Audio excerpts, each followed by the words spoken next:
अच्छा, भक्ति की पहचान कैसे हो कि भक्ति किसी में दिख रही है तो उसकी भक्ति सच्ची है कि झूठी है, कैसे पता चले?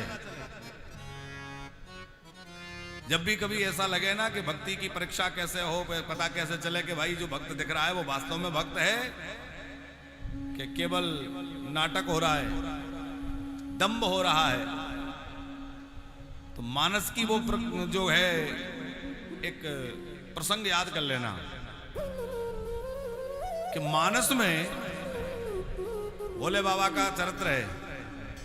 भोले बाबा कथा सुनने के लिए सती जी के साथ गए। प्रसंग आप लोगों ने सुना होगा।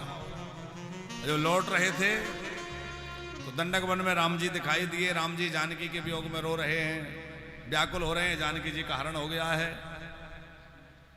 तो जानकी जी का हरण हो गया, राम जी रो रहे हैं और भोले बाबा प्रणाम करते हुए कह रहे हैं, जय सच्चिदानंद परधामा, जय हो सच्चिदानंद। सती जी ने कहा, ये सच्चिदानंद है? रो रहे हैं, पत्नी खो गई उसको ढूंढ रहे हैं और ये उनको सच्चिदानंद बोल रहे हैं। तो सती जी के मन में संशय हुआ और भोले बाबा ने कहा कि परीक्षा ले लो। तो सती माता परीक्षा लेने गई, पर परीक्षा किस विधि से ली आप सबको पता है।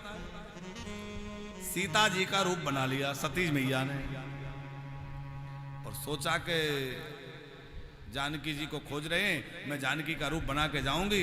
यदि साधारण मनुष्य होंगे तो कहेंगे, अरे तुम कहां चली गई थी, मैं कब से खोज रहा था। और परमात्मा होंगे तो पहचान जाएंगे कि मैं सती हूं, मैं जानकी नहीं हूं।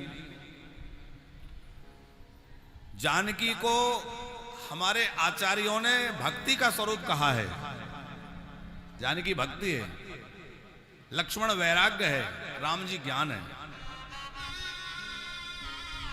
एक अखंड ज्ञान है सीतावर। लेकिन असली जानकी जो है वो हमेशा राम जी के पीछे पीछे चलती हैं। कभी आपने रामायण में या जो ग्रंथों में कथा सुनते हैं उसमें कहीं ऐसा देखा कि जानकी जी आगे चल रहे हैं, राम जी पीछे चल रहे हैं? आगे आगे राम जी चल रहे हैं, पीछे पीछे जानकी जी, उनके पीछे लक्ष्मण जी, ऐसे ही चलते हैं। असली जानकी, असली सीता जो है वो हमेशा राम जी के पीछे पीछे चलती हैं। और नकली सीता जो बनी, सती माता नकली है, नकली बन के आई। तो वो आगे होए चली पंथ तेई जे आवत नर भूप, वो जिस रास्ते से राम जी आ रहे हैं उससे आगे आगे चली, तो राम जी के आगे आगे चल रही है। तो राम जी तो परम ब्रह्म है, पहचान गए कि ये कौन है। लेकिन साधारण व्यक्ति भी अनुमान लगा सकता है कि ये नकली हैं। क्यों? बोले असली जानकी हमेशा राम जी के पीछे चलती है और नकली जो है वो हमेशा राम जी के आगे चलती है। राम माने भगवान, जानकी माने भक्ति। अंकुर जी, इसका मतलब यह है कि असली भक्ति हर समय भगवान के पीछे चलेगी, भगवान को हर समय आगे रखा जाएगा। भाई हम तो इनके कारण हैं, भगवान आगे रहेंगे।